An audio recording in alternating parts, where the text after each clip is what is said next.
Voters across the state line are less than 2 weeks away from heading to the polls. Many residents will have to decide if they want to pay more in taxes to make needed improvements in their communities. Dylan Strachey learned more about the Cherry Valley Fire Protection District's call for help. Dylan, officials say money spent now could put the department on more stable financial ground in the future. Yeah, that's right, Eric. They're hopeful that eliminating debt could be the key to keeping their equipment up to date.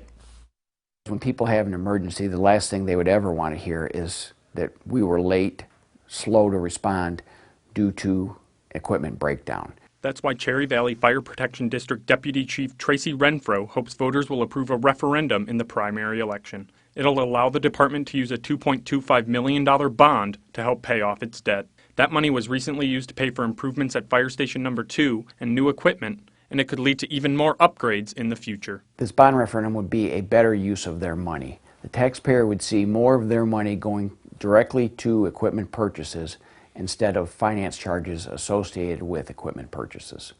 Renfro says loan interest payments will cost more than $77,000 every year. That financial burden means they don't always have the necessary cash to replace older equipment. What we want to do is replace rigs sooner so that we don't have extreme maintenance costs on them. It doesn't make sense for us to spend $80,000 on a piece of equipment that's worth $10,000, and that's where we were 2 to 3 years ago.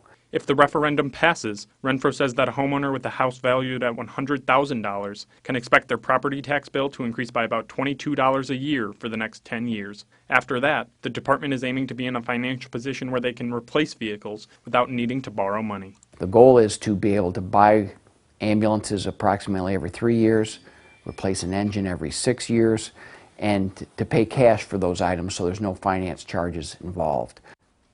The department is hosting 2 public information meetings about the referendum this week. One is tonight at 7 o'clock and the other is Sunday at 2 o'clock. Both meetings will be at Fire Station 1. Eric?